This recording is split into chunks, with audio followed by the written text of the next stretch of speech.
जय हिंद दोस्तों, रक्षी खन्ना के चैनल में आपका स्वागत है। दोस्तों, आज के इस वीडियो में मैं आपको कुछ महत्वपूर्ण जानकारियां दूंगा। जैसा कि आप पीछे बोर्ड पे देख रहे हैं, कौन कौन सी जानकारियां मैं आपको देने वाला हूं, पहले मैं आपको ये समझा देता हूं। सबसे पहली जानकारी मैं आपको दूंगा, पेंशन भोगियों के लिए महत्वपूर्ण संदेश। पेंशनर्स और फैमिली पेंशनर्स के लिए एक महत्वपूर्ण संदेश जारी हुआ है नॉमिनेशन को लेकर। अगर आप बैंक में, स्पर्श में नॉमिनी नहीं करते तो आपको फिर दिक्कत हो सकती है। एक मैसेज है, इसकी जानकारी मैं आपको आगे समझाऊंगा। फिर दोस्तों, एक और मैं आपको जानकारी समझाऊंगा। सुबह मैंने वीडियो बनाया था जिसमें मैंने आपको बताया था कि स्पर्श की वेबसाइट नहीं चल रही है। तो स्पर्श की वेबसाइट जो नहीं चल रही है, उसका इंपैक्ट, उसका असर आपकी पेंशन पे नहीं पड़ेगा। तो दोस्तों, कुछ पेंशनर ने डायरेक्ट रिकॉर्ड से कांटेक्ट किया या फिर स्पर्श से कांटेक्ट किया। तो स्पर्श ने, रिकॉर्ड ने बताया है कि आपकी पेंशन पे इफेक्ट पड़ेगा, नहीं पड़ेगा। तो दोस्तों, एक छोटा सा मैसेज है जो पेंशनर ने मुझे शेयर किया है, वो मैं आपको समझाऊंगा। फिर दोस्तों, अगली जानकारी मैं आपको दूंगा। एक अधिकारी हैं, एक ऑफिसर है जो डायरेक्ट मुझे कमेंट करते हैं और बताते हैं कि ओआर जेसीओस की इक्वल एमएसपी नहीं होगी। एमएसपी इक्वल नहीं होगी अधिकारियों के समान या फिर एमएनएस ऑफिसर के समान। जब ये मैसेज मेरे पास आया तो मुझे बहुत दुख हुआ। मैंने सोचा कि मैं आपके साथ भी इनका मैसेज शेयर करूं। तो दोस्तों, क्या मैसेज ये करते हैं मिलिट्री सर्विस पे के बारे में, ओआर जेसीओस के। ये मैसेज मैं आपको आगे समझाऊंगा। फिर दोस्तों, अगली जानकारी मैं आपको दूंगा डीए के ऊपर। जैसा आपको पता है, डीए आपका 2% सिर्फ बढ़ रहा है, लेकिन काफी पेंशनर, फैमिली पेंशनर खफा हैं, नाराज हैं भारत सरकार से कि इतनों सालों बाद, काफी साल बाद सिर्फ 2% की बढ़ोतरी हो रही है। कई पेंशनर कह रहे हैं कि इससे अच्छा डीए बंद कर दें, सिर्फ 1% की बढ़ोतरी कर दे। तो काफी पेंशनर, फैमिली पेंशनर नाराज हैं, उन्होंने अपना गुस्सा व्यक्त किया है डीए बढ़ोतरी को लेकर। तो दोस्तों, एक खबर आ रही है, इसकी भी जानकारी मैं आपको आगे दूंगा। फिर दोस्तों, एक और मैं आपको जानकारी दूंगा ऑनरी नैब सुधार के लिए। एक पेंशनर थे जो चंडीगढ़ हाई कोर्ट से केस जीत गए थे। इनको रेगुलर नैब सुधार की पेंशन मिलनी भी शुरू हो गई थी, लेकिन बाद में इनकी रिकवरी बांध दी गई, इनकी रिकवरी होती गई। तो दोस्तों, क्या है पूरा मसला, पूरा मामला, एक मैसेज मैं आपको समझाऊंगा इन्हीं पेंशनर का। इनका रैंक है ऑनरी नैब सुविधा। तो दोस्तों, बस सही जानकारी है जो मैं आपको देने वाला हूं, इसलिए इस वीडियो को आप शुरू से लेकर आखिरी तक देखेगा। वीडियो में आगे बढ़ने से पहले एक छोटी सी अपील मैं आपसे कर रहा हूं। अगर आप पहली बार मेरा चैनल देख रहे हैं या फिर ये वीडियो देख रहे हैं, तो आप मेरा चैनल सब्सक्राइब भी कर सकते हैं, जिसका नाम है रक्षित खन्ना। क्योंकि दोस्तों, इस चैनल के माध्यम से बिल्कुल सही जानकारी आप तक पहुंचाई जाती है। तो चैनल को आप जरूर सब्सक्राइब करें। चलते हैं पहली जानकारी की तरफ। पेंशन भोगियों के लिए महत्वपूर्ण संदेश। पेंशन भोगियों के लिए, फैमिली पेंशनर के लिए एक महत्वपूर्ण संदेश जारी हुआ है नॉमिनेशन को लेके। यह संदेश प्रामाणिक और जानकारी पूर्ण है। यह सेवानिवृत्त व्यक्ति के बचत बैंक खाते के लिए लाभार्थी को नामित करने के महत्व पर प्रकाश डालता है, खासकर उन मामलों में जहां खाता धारक की मृत्यु हो जाती है। यानी दोस्तों, आप जीते जी नॉमिनी जरूर करें वाइफ को, स्पाउस को। अगर आप बैंक से, सीपीपीसी से पेंशन ले रहे हैं, ट्रेजरी से पेंशन ले रहे हैं, डीपीडीओ से पेंशन ले रहे हैं, तो वाइफ को, स्पाउस को नॉमिनी जरूर करें। और जहां तक हो, आप ज्वाइंट खाता करवा लीजिए, ताकि आपके मरने के बाद जो भी आपके बेनिफिट हैं वो वाइफ को, स्पाउस को मिल सके। तो दोस्तों, ये मैसेज उसी पर है। फिर आगे क्या लिखा है, उल्लिखित मुख्य बिंदु इस प्रकार है। कुछ महत्वपूर्ण पॉइंट है, ये मैं आपको समझाता हूं। या उत्तरजीवी योजना के तहत संयुक्त खाता धारक जीवन साथी होना पर्याप्त नहीं है। मृतक खाता धारक को दे किसी भी बकाया राशि को प्राप्त करने के लिए नॉमिनी का अनिवार्य रूप से पंजीकरण होना चाहिए। यानी अगर आप नॉमिनी करते हैं तभी आपका पैसा नॉमिनेट पर्सन को मिल पाएगा, जिसे आप नॉमिनी करेंगे। अगर बच्चों करते हैं तो बच्चों को मिलेगा, अगर आप वाइफ को करते हैं तो वाइफ को मिलेगा। वैसे दूसरी प्रायोरिटी पे वाइफ ही असली हकदार होती है आपका पैसा लेने के लिए। वाइफ के बाद बच्चे आते हैं। अगर बच्चे भी नहीं है तो फिर आपका चाचा, ताऊ, मामा वो भी ले सकते हैं, लेकिन उसके लिए एक सर्टिफिकेट बनाना पड़ता है, उनका नाम ऐड कराना पड़ता है, तभी उनको आपका पैसा मिल सकता है आपके मरने के बाद। तो दोस्तों, सबसे पहले वाइफ या स्पाउस, अगर वो भी नहीं है तो फिर बच्चों को नॉमिनी करें, ताकि आपके मरने के बाद जो आपके खाते में बचा हुआ पैसा होगा वो कहीं ना कहीं आपके उत्तरजीवी को, जो अगला नॉमिनी होगा, उसको मिल पाए। यदि कोई नामांकन पंजीकृत नहीं है, अगर कोई नॉमिनी पर्सन नहीं है, तो कानूनी उत्तराधिकारी बकाया राशि का दावा कर सकता है। फिर दोस्तों, कानूनी तौर पे जो अगला उत्तराधिकारी है उसे आपका पैसा मिल जाएगा, वो भी कानूनी तौर पे। जैसे मैंने आपको बताया, एक सर्टिफिकेट बनाना पड़ता है रजिस्ट्रार से या फिर कोर्ट से, वकील से, कि आपके चाचा, ताऊ, मामा, उनको आपका पैसा दे दिया जाए, अगर बच्चे भी नहीं है, अगर वाइफ भी नहीं है। लेकिन यह प्रक्रिया थोड़ी सी मुश्किल भरी है, लेकिन हो जाता है, आपका पैसा मिल जाता है किसी दूसरे को। यदि कोई नामांकन पंजीकृत नहीं है तो पारिवारिक पेंशन भोगी जीवन साथी बकाया राशि का दावा नहीं कर सकते। एक और चीज मैं आपको समझा दूं, अगर आपने नॉमिनी किसी को नहीं करा तो आपका पैसा वो अकाउंट में ही पड़ा रहेगा। आपके मरने के बाद किसी को नहीं दिया जाएगा, वो वापस दे दिया जाता है, वापस लौटा दिया जाता है सरकार को, जहां से भी आता है, आरबीआई से। तो दोस्तों, अगर आपका पैसा सही तरीके से यूटिलाइज करना है आगे आपके मरने के बाद, तो आपको नॉमिनी करना पड़ेगा। नॉमिनी करें तभी आपका पैसा मिल सकता है किसी को। अगर आप स्पर्श से पेंशन ले रहे हैं, अगर स्पर्श में आपका पैसा पड़ा है खाते में, अगर वो पैसा किसी को चाहिए मरने के बाद, तो आपको स्पर्श में नॉमिनी करना पड़ेगा, चाहे वाइफ को, स्पाउस को, बच्चों को, किसी को भी। अगर आप बैंक से पेंशन ले रहे हैं तो फिर बैंक में नॉमिनी करना पड़ेगा। यानी जहां से भी आपकी पेंशन चल रही है, अगर आपका पैसा आगे यूटिलाइज करना है तो आपको नॉमिनी करना पड़ेगा। तो दोस्तों, एक ये जानकारी मेरे पास आई थी। चलते हैं अगली जानकारी की तरफ। फिर दोस्तों, सुबह मैंने एक वीडियो बनाया था जिससे मैंने आपको बताया था कि स्पर्श की वेबसाइट नहीं चल रही है, तो उसका असर आपकी पेंशन पे नहीं पड़ेगा। लेकिन कुछ पेंशनर ने उल्टा समझ लिया। कुछ पेंशनर समझने लगे कि मैं बता रहा हूं कि स्पर्श की वेबसाइट नहीं चल रही है, उसका असर पेंशन पे पड़ेगा और आपकी पेंशन बंद हो जाएगी। कुछ पेंशनर ने मेरे वीडियो को उल्टा समझ लिया, जिसकी वजह से पेंशनर ने डायरेक्ट रिकॉर्ड से कांटेक्ट किया, पेंशन डिस्बर्सिंग एजेंसी से कांटेक्ट किया। अब दोस्तों, यहां पे पेंशनर ने कांटेक्ट किया स्पर्श से रिकॉर्ड से। अब पेंशनर यहां पे क्या बता रहे हैं, हेलो खन्ना जी, अभी मेरा स्पर्श रिकॉर्ड से बात हो गया है। उन्होंने ये बोला है कि इनका बकवास नहीं सुनना या फिर नहीं मानना। यानी मुझे ये बकवास कह रहे हैं कि जो मैं जानकारी दे रहा हूं वो मैं बकवास दे रहा हूं। सबसे पहली बात, जो भी मैं जानकारियां देता हूं वो बिल्कुल मैं एक्यूरेट देता हूं। मैंने वीडियो में कहीं भी नहीं कहा कि स्पर्श की वेबसाइट नहीं चल रही है, उसका असर आपकी पेंशन पे पड़ेगा, आपकी पेंशन रुक जाएगी, ऐसा मैंने बिल्कुल भी नहीं कहा। अगर आप मेरा वीडियो देखा होगा सुबह वाला, मैंने आपको बताया कि स्पर्श की वेबसाइट जो बंद हुई है वो खुल जाएगी मंडे तक। कुछ मेंटेनेंस चल रहा है, अंडर मेंटेनेंस है, और उसका असर मार्च की पेंशन पे नहीं पड़ेगा, ऐसा मैंने वीडियो में बताया। लेकिन कई पेंशनर्स उल्टा समझने लगते हैं। अब इसमें मेरी गलती नहीं है। हालांकि इन्होंने रिकॉर्ड से, स्पर्श से क्लैरिफाई किया है। उन्होंने बताया है कि हर हाल में पेंशन 1 अप्रैल को मिलेगा, उससे पहले डीए भी मिलेगा। दोस्तों, मैंने आपको पहले ही बताया था, पेंशन आपको मार्च की अप्रैल में मिलेगी, या तो 2 तारीख को या फिर 1 तारीख को, और पॉसिबल है कि आपको 2 तारीख को पेंशन मिल सके, और उससे पहले डीए भी मिलेगा। ऐसा मैं नहीं कह रहा हूं, ऐसा ये पेंशनर कह रहे हैं कि उससे पहले डीए भी मिलेगा। अब दोस्तों, ये किस डीए की बात कर रहे हैं?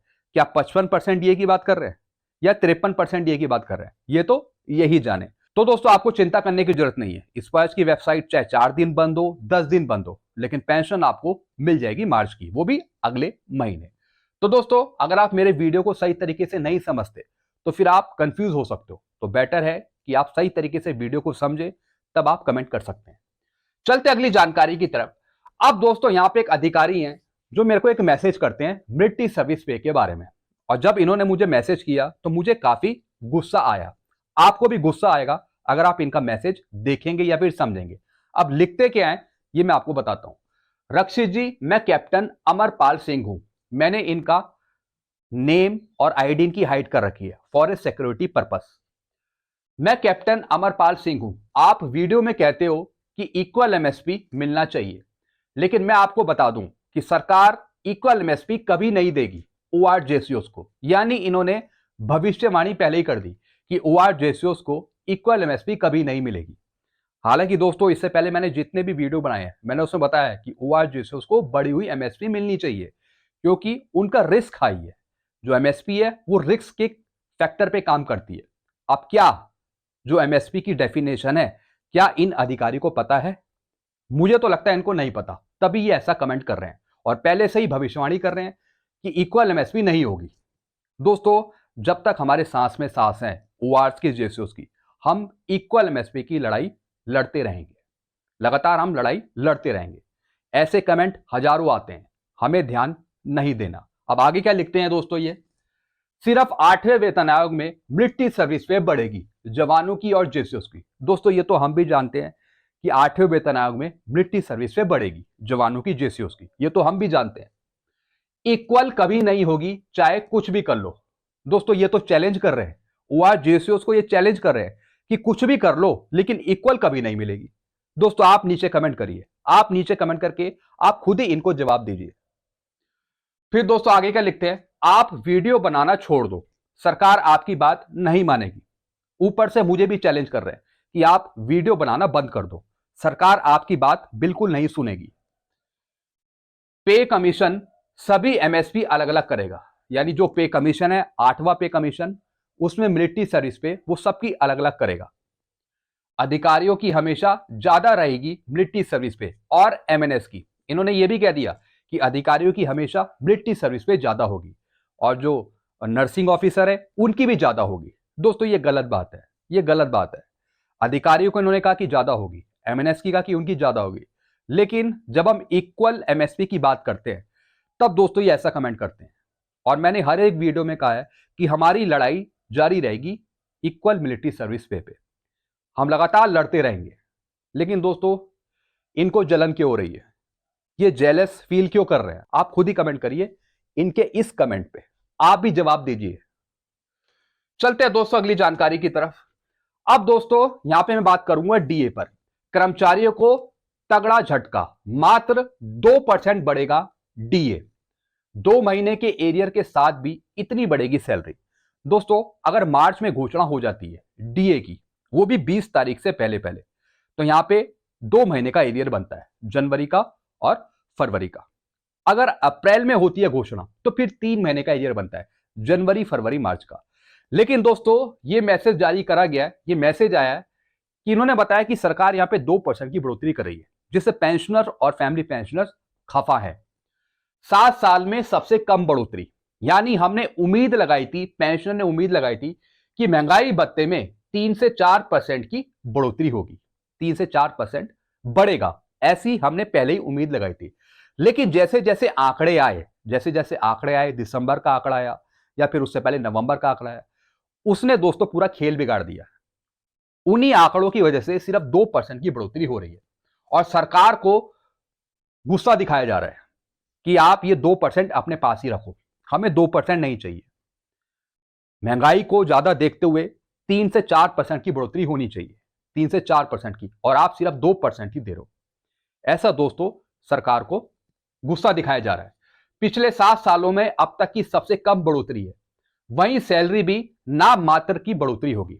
जब DA आपका 2% बढ़ रहा है तो उसी हिसाब से उसका एरियर भी मिलेगा, सैलरी भी उसी हिसाब से बढ़ेगी और पेंशन भी उसी हिसाब से बढ़ेगी। तो यहां पे ये दिक्कत की बात है, ऐसा पेंशनर फैमिली पेंशनर कह रहे हैं। तो इस वजह से जो DA होना चाहिए वो 3% 4% तक बढ़ना चाहिए था महंगाई को देखते हुए, और आंकड़ों में सिर्फ 2% की बढ़ोतरी दिखाई जा रही है कि आंकड़ों की वजह से सिर्फ 2% बढ़ रहा है। दोस्तों ये दिक्कत की बात है। गुस्सा होना पेंशनर का, कर्मचारियों का बिल्कुल ठीक है, बिल्कुल ठीक है, क्योंकि वो तो मेन महंगाई देख रहे हैं। वो कहीं बाहर जाते हैं तो आटा, दाल, चावल, दूध, ये सब चीजें महंगी हैं, तो उस हिसाब से जो सैलरी मिल रही है DA लगा के, पेंशन मिल रही है DA लगा के, वो बहुत कम है। इस वजह से गुस्सा होना बिल्कुल जायज है। बढ़ना चाहिए DA महंगाई को देखते हुए, ना कि आंकड़ों को देखते हुए, ऐसा कहना है इस रिपोर्ट में। अगर आप इस बात से सहमत होते हैं तो आप नीचे कमेंट कर सकते हैं। अब दोस्तों अगली जानकारी है ऑनरी नायब सूबेदार की। एक पेंशनर है, इनका रैंक है ऑनरी नायब सूबेदार। सबसे पहले दोस्तों इन्होंने व्हाट्सएप पे एक मैसेज किया, सर ऑनरी नायब सूबेदार केस चंडीगढ़ हाई कोर्ट से जीत गया था। एक पेंशनर थे ऑनरी नायब सूबेदार, इन्होंने पहले चंडीगढ़ हाई कोर्ट में केस किया था, वहां से ये केस जीत गए थे। फिर दोस्तों केस जीतने के बाद इनको रेगुलर नायब सूबेदार की पेंशन दी भी जा रही थी। इनकी रेगुलर नायब सूबेदार की पेंशन लागू कर दी थी केस जीतने के बाद। जो भी इन्होंने केस जीता इसकी कार्रवाई इन्होंने रिकॉर्ड से करी। जैसे मैंने आपको बताया इनको रेगुलर नायब सूबेदार की पेंशन मिल भी रही थी, लेकिन जैसे ही बैंक CPPC ने पाया कि इनको ज्यादा पेंशन मिल रही है रेगुलर नायब सूबेदार की, वैसे ही दोस्तों इनका रिकवरी का लेटर बना दिया। आप देख रहे हैं ये रिकवरी का लेटर है और कितने रुपए का है, 55,702 का। यानी बैंक CPPC ने पाया, रिकॉर्ड ने पाया कि इनको गलत पेंशन मिल रही है रेगुलर नायब सूबेदार की, इनको मिलनी चाहिए पेंशन ऑनरी नायब सूबेदार की, जिसके लिए दोस्तों ये लेटर बनाया गया। साथ ही साथ एरियर शीट बनाई गई। एक तरफ आप यहां पे देख रहे हैं नायब सूबेदार की पेंशन है और एक तरफ है ऑनरी नायब सूबेदार की पेंशन। और इन दोनों के डिफरेंस का जो रिकवरी है वो है 55,702 की यहां पर। तो दोस्तों अब ये रिकवरी भर रहे हैं या फिर भर चुके हैं, पूरी रिकवरी इनकी बांध दी। ये अन्याय है ऑनरी नैब सूबेदार के लिए। कोर्ट केस जीत गए, कोर्ट केस जीतने के बाद, और दोस्तों जीते भी वो चंडीगढ़ हाई कोर्ट से, कोई छोटा मोटा कोर्ट नहीं है, चंडीगढ़ हाई कोर्ट से जीते। उसके बाद रेगुलर न्याय सुधार की पेंशन लागू भी कर दी, बाद में उसी की रिकवरी बना दी, जैसा मैंने आपको ये लेटर दिखाया। ये सरासर अन्याय है, मैं इसके खिलाफ हूं। ऐसा क्यों किया जा रहा है ऑनरी न्याय सुधार की रैंकों के साथ? क्यों उनके साथ भेदभाव किया जा रहा है? उनके लिए रेगुलर न्याय सुधार की पेंशन लागू है। जब कोर्ट ने फाइनल डिसीजन दे दिया, कोर्ट ने कह दिया कि इनको रेगुलर न्याय सुधार की पेंशन दी जाए, और दे भी रहे थे, तो फिर रिकवरी लेटर क्यों बनाया? मैं ये सवाल पूछता हूं। फिर से दोस्तों ये सीपी ग्राम में कंप्लेंट डालें, फिर से ये रिकॉर्ड बात करें उस जजमेंट की कॉपी लेके, ताकि इनकी रिकवरी कहीं ना कहीं इनको वापस लौटाई जाए और आगे के लिए रेगुलर न्याय सुधार की पेंशन चलाई जाए। तो दोस्तों ये मेरे से भी कुछ सलाह मांग रहे थे, हेल्प मांग रहे थे। हालांकि मैं इनको फिर से दोबारा फोन करूंगा, इनको समझाऊंगा कि आगे क्या करना है। तो दोस्तों आप खुद ही देख रहे हैं, यहां पे इनकी पेंशन शुरू कर दी थी नायब सूबेदार की। अब दोस्तों यहां पे एक लेटर भी लिखा है, लेटर में यह समझाया कि आपको ऑनरी नायब सूबेदार की पेंशन लागू है। 1/1/2006 से 7,750, फिर 1/7/14 से 8,425 यानी OROP 1 की, फिर यहां पे 7 CPC में 500 जो 70 सर्कुलर था 2.57, 21,653, यानी रिकॉर्ड ने, बैंक ने इनको बता दिया कि भैया आपको ऑनरी नायब सूबेदार की पेंशन लागू है, नायब सूबेदार की नहीं मिलेगी। जब ऐसा है तो पहले आपने नायब सूबेदार की पेंशन क्यों चालू करवाई? क्यों चालू करवाई आपने? जो उन्होंने कोर्ट केस जीता, क्या वो फ्री में जीत लिया? दोस्तों जब कोर्ट ने फैसला सुना दिया, तो जो कोर्ट का जो फैसला है आप उसे डिनाई कर रहे हो, रिकवरी बांध रहे हो उल्टा। ये सरासर परेशान करने वाली बात है। तो दोस्तों मैं इसके अगेंस्ट हूं। कहीं ना कहीं दोस्तों मैं देखता हूं इनकी हेल्प हो सके और रेगुलर न्याय सुधार की पेंशन इनको मिल सके, और जितने की रिकवरी हुई है, जो इनसे ले ली गई है, वो वापस इनको लौटाई जाए। तो दोस्तों बस यही जानकारियां थी जो मैं लेके आया था। आई होप सारी जानकारी आप अच्छे से समझ होंगे। फिर भी अगर कोई कंफ्यूजन है, कोई डाउट है, कोई परेशानी है, तो आप नीचे कमेंट कर सकते हैं। ऐसी जानकारियां अक्सर आपको मिलती रहती है इस चैनल के माध्यम से। वीडियो आपको अच्छा लगता है, चैनल आपको पसंद आता है, तो चैनल को आप सब्सक्राइब कर सकते हैं और वीडियोस को आप शेयर भी कर सकते हैं। Thank you so much.